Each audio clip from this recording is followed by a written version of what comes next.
Welcome. It is my great honor to welcome you to this special event.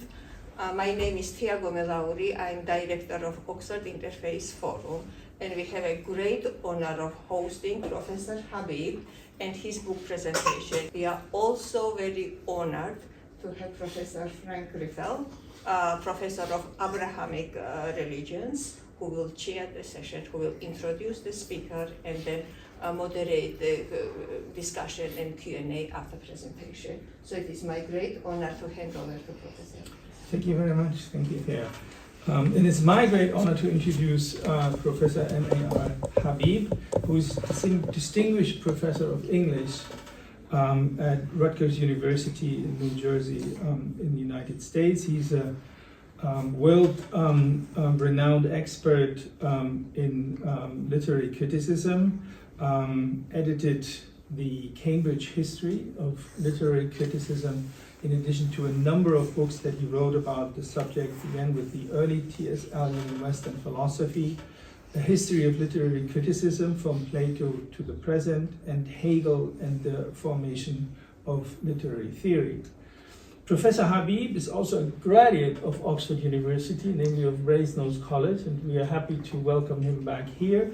And he is the co-translator of the new translation that has come out, the Quran, a verse translation, which he, together with Bruce Lawrence from Duke University, translated.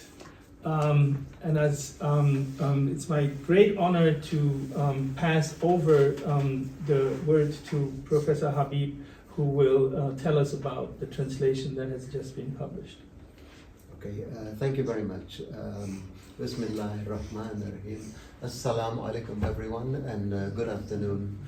So I just want to thank Professor Thea for arranging this event so graciously, and I would like to thank Professor Frank Griffel for hosting this, moderating it. So basically, I think we agreed that I'm going to talk for about 20 minutes, and I think that will probably be quite a lot. And then Professor Griffel will ask me some questions, then we'll open it up to the audience. But perhaps I should just begin by drawing your attention to the physical copy of the Quran. As you can see, it's very beautifully produced. This is what it looks like, and that's without the jacket. Yeah, and I think W.W. Norton did a very nice job with that. But I should also tell you that there is an audio book out, which is also available on Amazon. And I recorded that myself, actually, in a professional studio. And I think it took me 21 hours, yes. So all you need is 1 hour a day for 21 days, and you've gone through the whole thing. You know. So, so maybe before I get to the PowerPoint, I just want to say a few things about the translation. I mean, a lot of people say, well, there are over 100 translations of the Quran. Why do we need another one? And so our answer to that is, there are some very good translations out there.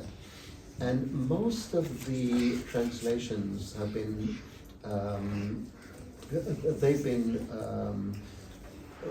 done by Arabists, who are very good in Arabic,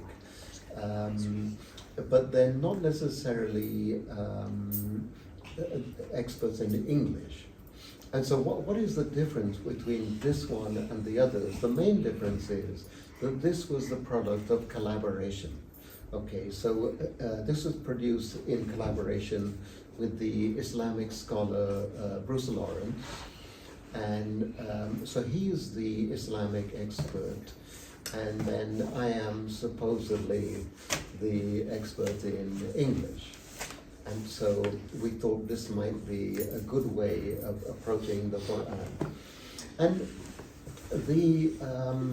what was our aim in producing this Well, first of all, our aim was to produce something which was very readable.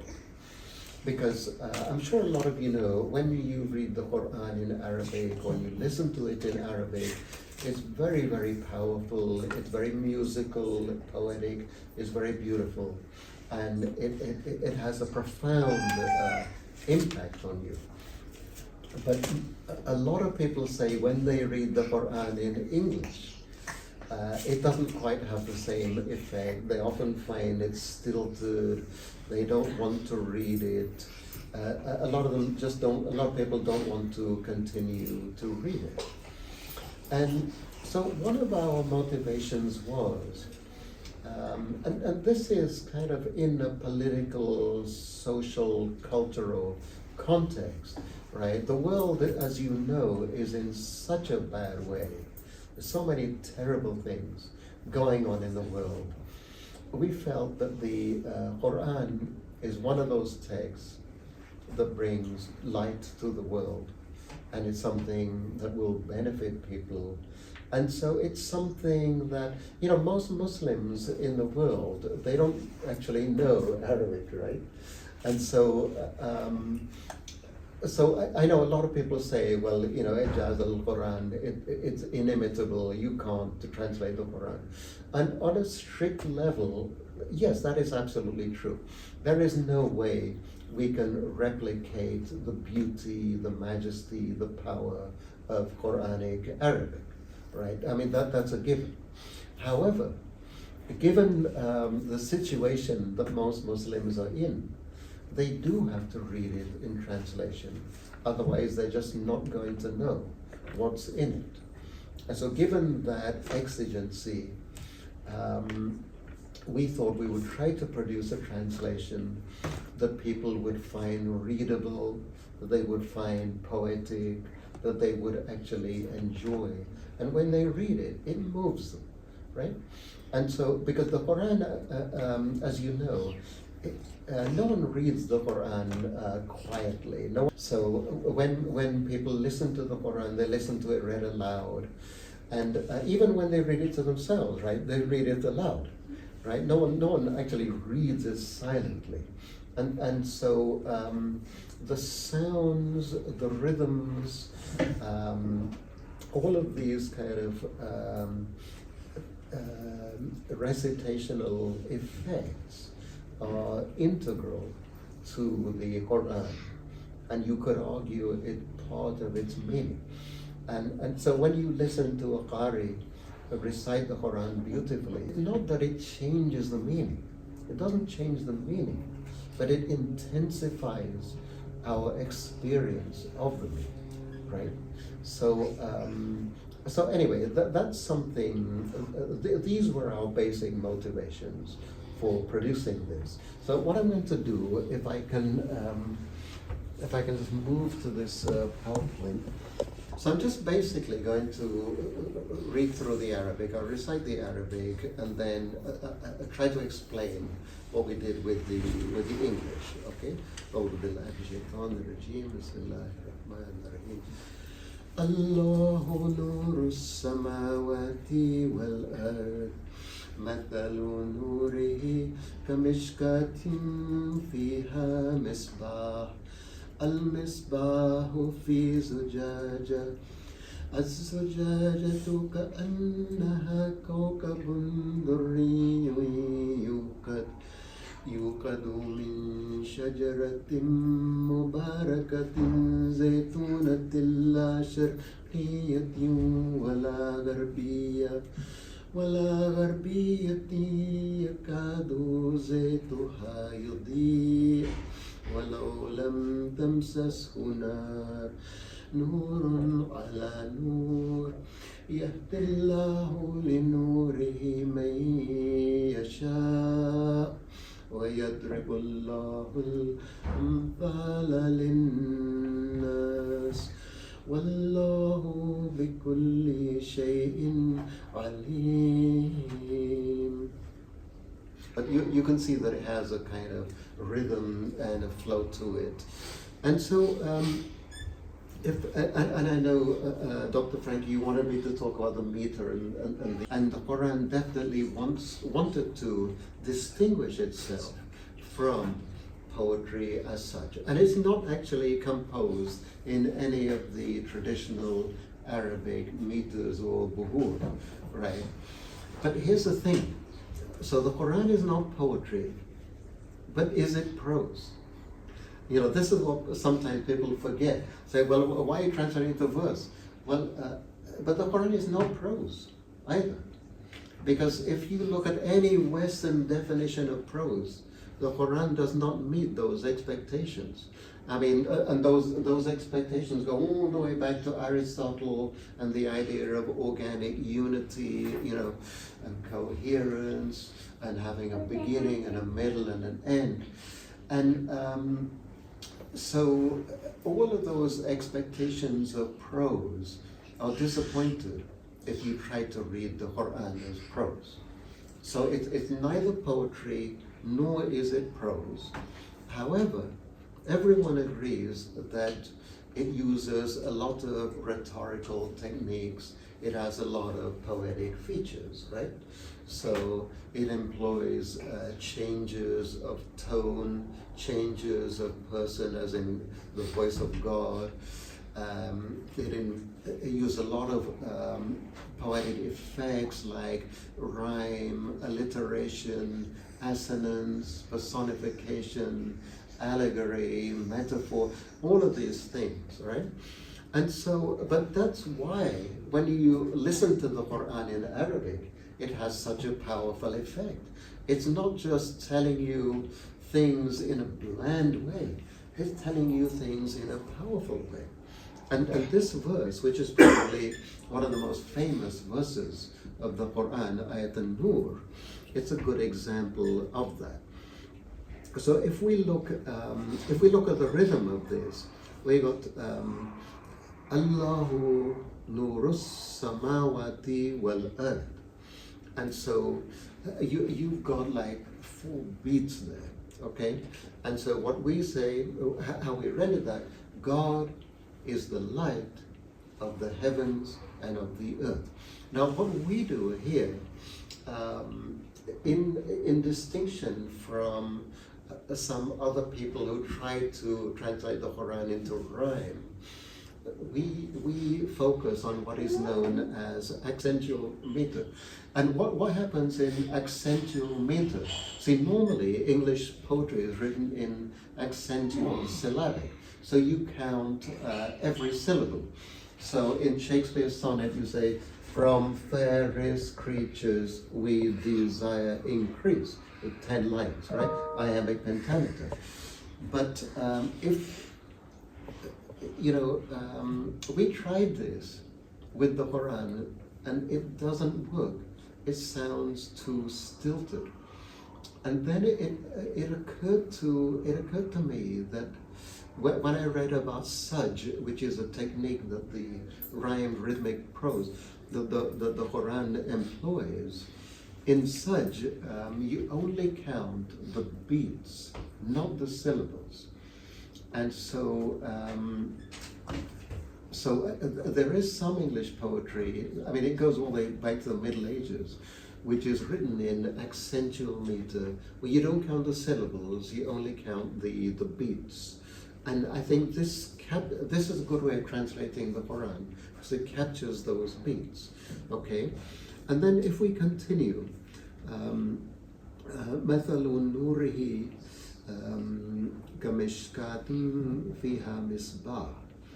So his light is a parable. Now, of course, this is just split up for the sake of the PowerPoint, but if you read this in the Quran, all the lines will be continuous, right?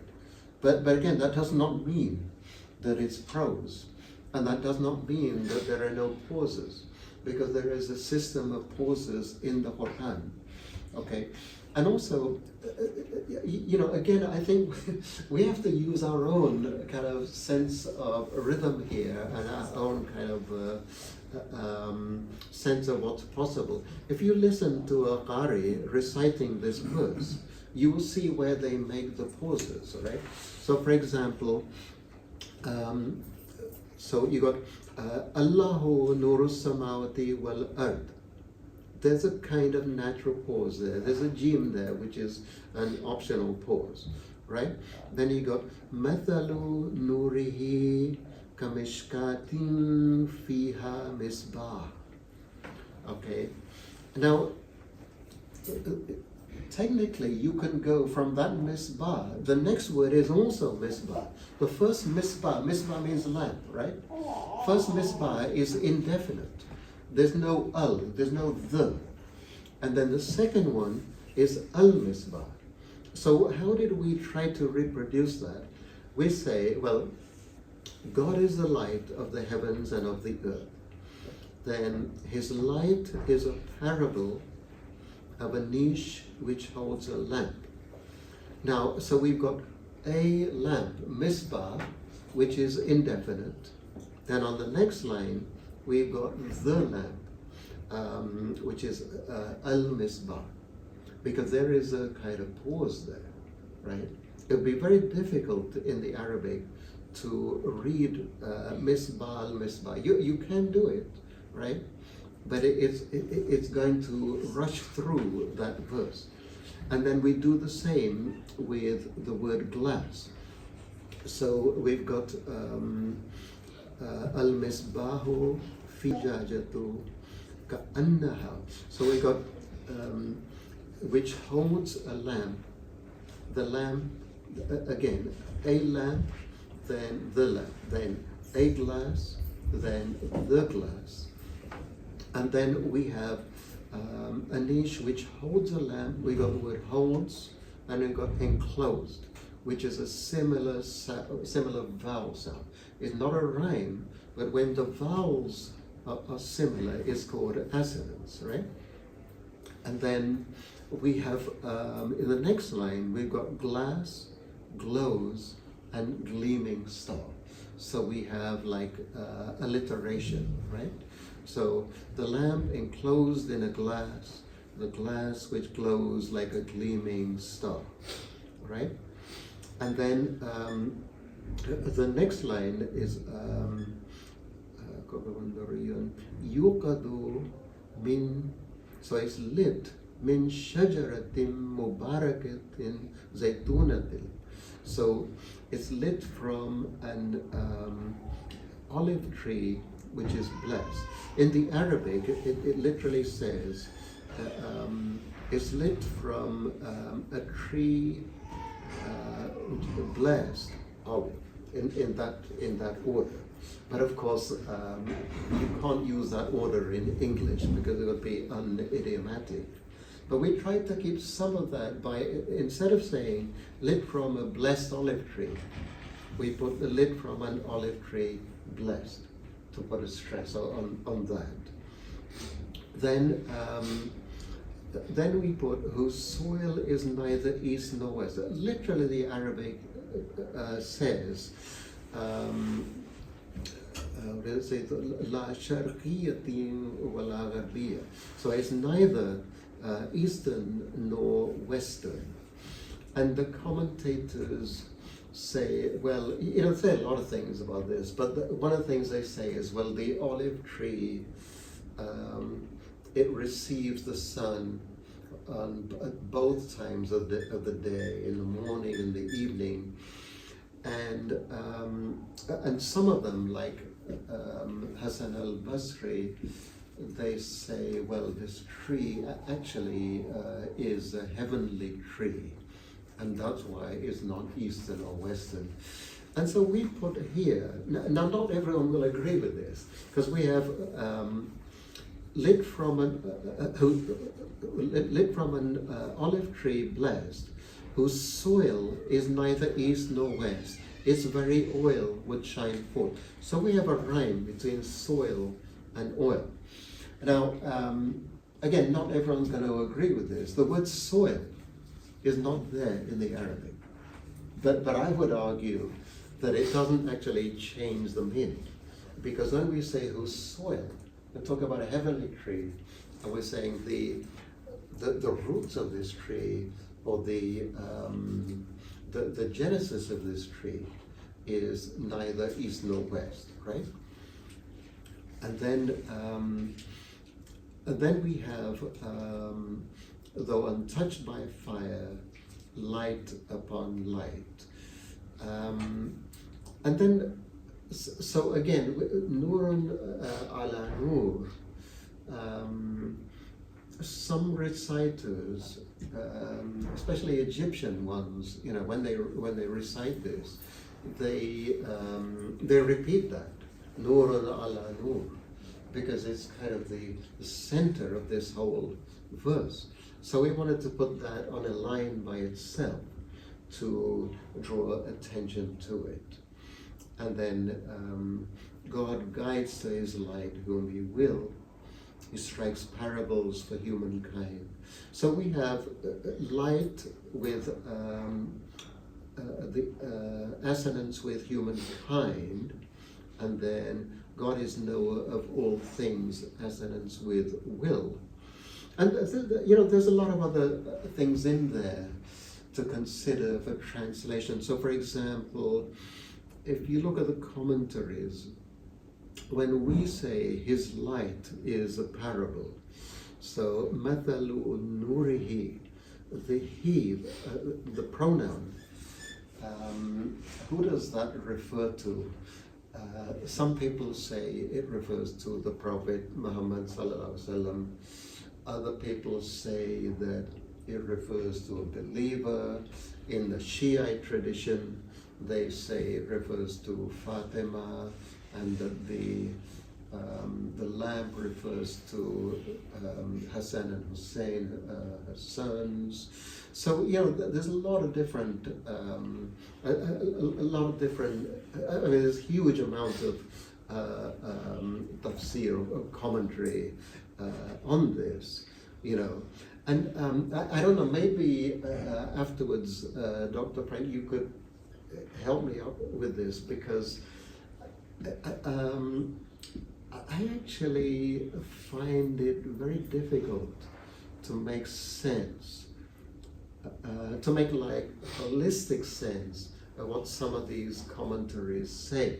So for example, they say that the niche is the chest of the believer, and the glass is the heart, and the flame is either the Quran or belief, and then the oil is the oil is also like the believer. To me, a lot of that doesn't make sense. The one I like best is Tabari, who says that because if this flame, what is it lit by? And you know, I'm thinking, how could it be lit? How could it be fueled by anyone but God? You know, why would that be fueled by a human being? And Tabari says, well, actually, the niche is the Quran, and then if you go on from that, you might say that the flame is the meaning of the Quran, or the message of the Quran, and the glass is it's shining, you know, in the world. And then the oil has to be God, right? The one who drives it, this flame. But then he has a rather beautiful explanation, which I would want to expand upon. Tabari says, well, so what does it mean, light upon light? I mean, the others explain it in a way that doesn't really make sense to me. But Tabari says, well, you've already got the proofs of God in the world. That's light. And then when you got the message of the Quran, it's basically making all that explicit, right? And so the way I like to look at this is all of these things in the world are the signs, the ayat of God. But so are the verses of the Quran are also signs. The word ayat means verse, but it also means science. Bruce, my colleague Bruce, that's how he likes to see that. And so it's like the signs of the Quran. They are kind of, what is the word? They are coextensive with the signs in the universe. It's almost like the logos in the Judeo-Christian tradition, where you have the logos as the word of God, but it's not just the word of God. It's the rational order of creation itself, and so it kind of it comprehends both. Yeah. So I think I could go on for ages, but I think I've probably spoken for long enough, and to give you an idea of what we're trying to do, and maybe we'll. Sure. Thank you very much. Thank you. Yes. So I think what I understood from your presentation is when you actually hear the Quran, a verse translation, what you think about initially is, in this case, that this is rhyme. But what you just clarified is that you didn't put it into rhyme. Can you maybe, then you also mentioned in this case Sudge, which is of course one of the features of the Quranic language in Arabic, which has rhyme. Yes. So did you use rhyme? Yes, we did. One example of such might be Surah Al-Duha, right? So if you want to break it down by Sudge, it would be Wad-Duha. That's the first word. Then Wal-Layli Idha Saja. Second Sudge has 3 units. Ma wadda'aka rabbuka wa ma qala. Then it has 5 units. But the thing is, if you try to reproduce that in English, it's almost impossible, because the word duha in Arabic, right, it has a specific meaning. It's not just the morning, right? Because like if you say morning in England, you could be referring to like gray skies, right? But what is meant is the dazzling brightness of the morning, from early morning until noontime. And so we had to use more than one word in English. So we said, by the morning light in its brilliance. But then it goes on, وَاللَّيْلِ إِذَا سَجَى. Then we said, by the darkening night in its stillness. So we have brilliance and stillness, and we have light and night. So we tried to do it to some extent, but you can't do it too much in English, because in English, if you have a rhyming every other line, and it's short lines, then it'll sound like a nursery rhyme. It'll sound like a ballad. And in my opinion, the only person who could ever have translated the Quran all into rhyme is Alexander Pope. And unfortunately, he's been dead for like 300 years. But he was a genius at rhyme. But you would need someone of that stature. I mean, I'm not saying that it's impossible, but I don't have the ability to do it. Right. It would require a great poet to do that. Yeah. And you're right in this case also in the 21st century, if you use too frequent rhymes, it sounds cheap. Right? Yes, I think so. Yeah. And just to go back to your first point, Professor, a lot of people, they think that poetry is rhyme. And so when you look at Hallmark cards, right, the poetry of course is atrocious, but that's how they make it sound like poetry. They have all these very facile rhymes. And I know you didn't want to talk about other translations, but of course there are numerous out there, and so one of the things you might be familiar with in this case is some that we might talk about, because he also, that translator is no longer with us, but he has left his monumental work, that is Arbery's translation, who also tried to convey something of, I mean, that was a very early, so to Yes, speak. You say yes. there are 100 translations. You know, Arbery published his at a time when there were probably 4 or 5 Yes, yes. overall in English, or maybe just a dozen. Mm. And Arbery also tried to convey the language of the. But if you compare yours to him, if you are roughly familiar with it, is there something you would like to comment on? You know, Arbery's is a translation that I admire quite a lot. Mm. You know, unfortunately, I don't have it with me. I have other people sampled from other people like Pickthall here. Mm-hmm. I don't have Arbery's in front of me, and I wouldn't need to have it in front of me to comment on it. But I do remember, you know, again, this is something that I said to you before, that I think translating the Quran has to be a collective endeavor. Mm-hmm. I don't think any one person can do it perfectly.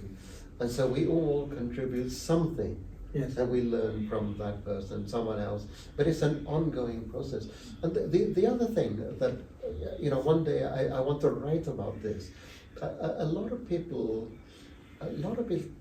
talk about the Quran as if it is an object, as if it is something dead, package that is all finished. But it's not an object. I prefer to regard, and God, a lot of people talk about God as an object. You know, God is all finished, packed away, there's a 99 names and that's it. No, but I think God is living. God is subjectivity. God is, to use a Hegelian expression, God is absolute subjectivity. Mm-hmm. And the Quran is the living expression Mm-hmm. of that subjectivity. So I think it speaks to every single one of us. Mm-hmm. You know, we can know what the traditional interpretations are, but nothing can substitute for your experience of when you read the Quran and it means something to you and it affects you. This is your interaction with the divine word, right? Mm-hmm. You know, and you know, same in prayer. We were saying how in our family, we were saying how many people are lonely today and are suffering from all kinds of, you know, and but prayer is a great form of therapy. I mean, who better to talk to than God, right? Mm-hmm. I mean, and you know, and so there is a sense, I think, that you're interacting with this, Mm-hmm. and it's not dead and buried. Right? Mm-hmm. Mm-hmm. You're talking about Pickthall's. He actually tried to rhyme, didn't he? Yeah, I have his translation of Surah Al-Duha. So let's see. I'll just read the first couple of lines of ours again, so you can compare it. Yeah. Ours goes, by the morning light in its brilliance, by the darkening night in its stillness, your Lord has not abandoned you, nor does he abhor. For truly your ending will be better than your beginning. And then his goes, wrong surah. Surah Shams, actually. Mm-hmm. So ours goes, by the sun and her splendor, by the moon as she trails her, by the day as he displays her, by the night as she veils her. Now his goes, by the sun and his brightness, and the moon when she followeth him, and the day when it revealeth him, and the night when it enshroudeth him, and the heaven and him who built it. So, I mean, his is a little bit archaic. And again, we don't translate it into an archaic language, because when the Quran was revealed, it was revealed in the contemporary language of the Quraysh. It was not revealed in an archaic language. They could understand it, right? Mm-hmm. It was revealed in a language they could understand. So again, this is what I say about the Quran being a living text. We have to translate it into the idiom of our world, right? And then it could be that in 50 years' time, 20 years' time, people look back on ours and they'll say, hey, this is outdated, you know, we don't talk like this anymore, you know. And so it will be an ongoing project. Right? And who would you say is kind of the target readership that you were translating for? Is it particularly Muslims who want to engage with the text, or is it also non-Muslims who want to find out what the Quran actually says, or is it an academic readership? Yeah. So actually, you made my answer very easy with your last part of your question. It's definitely not an academic readership. Yeah. I think this translation is just meant for like lay people, Muslims and non-Muslims. And for non-Muslims, it's a way of dawah, it means invitation, right? Call it invitation. So it's a way of inviting people into the beauty of the religion. And for both non-Muslims and for Muslims as well. I think young Muslims, I heard that in America is a 25% like dropout rate. I'm not sure if that's more than the Amish dropout rate for the Amish or not, but I think it's probably comparable. And because I think young Muslims especially, they need to see the Quran is relevant to our world, and that it speaks a language that they can relate to, So, but yeah, as far as, it'd be nice if academics like it. But that is not our primary audience, I mean, it's always good when Quranic scholars and Arabic experts like it. Of course, we are very, gratified when that happens. Let me ask one more question. And you mentioned that when you were talking about the light verse at the lectern. You mentioned you were actually looking at several Quran commentaries, tafsir. So there is, you can say, generally speaking, among the existing Quran commentaries, there are two schools of thought. One is where you actually say you translate it as it was read by the Muslim community, and how kind of that looked at it later on. And the prime example is, of course, the study Quran, which is has the translation itself, and then on the second half of the page has all these passages from various commentaries from the tafsir literature all through the centuries. As you say, in this case, from Tabari in the 10th century up to the 21st century to Maududi and others who have written about the meaning of the Quran.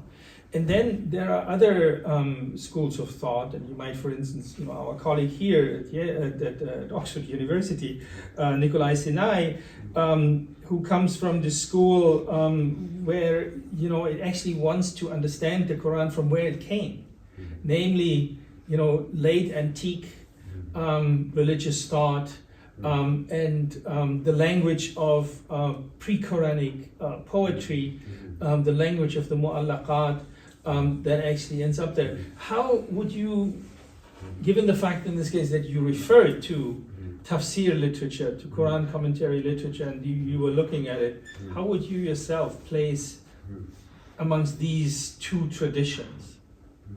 So I think my first answer would be that pretty much with any verse that we translate to, we try to translate it in line with what the mainstream tradition thinks. So, sometimes you get scholars who are like legal experts, or they're experts in a particular branch of Islamic studies or theology. And they say, well, this word has legalistic implications, and you need to, So someone asked me, for example, about Surah Al-Duha. They said, well, the Quraysh had, I can't remember what the question was, but they said the Quraysh had a specific understanding of this meaning. And I guess my answer to that would be, we didn't want to produce a translation which was esoteric. So yeah, it's quite possible that you could go back and you could have a very scholarly knowledge and produce a translation which is very esoteric, but which is outside the mainstream tradition. And it's not that I'm against that scholarship, because I think it's very valuable, but I think it needs to reach a kind of tipping point when that scholarship has permeated like the general community, and the community accepts that, oh yeah, this is the correct reading of it, then I think at that point we would say, yes, let's go with that. You know, now the esoteric interpretation has become the accepted one. Yeah. So we open up the floor to questions to the audience. Professor Habib would be happy to respond. Well, let me thank Professor Habib, first of all, for the undertaking of the translation itself, together with Professor Bruce Lawrence, but also for coming here to Oxford and introducing his work and his translation to us. Thank you very much, Professor Habib. Thank you.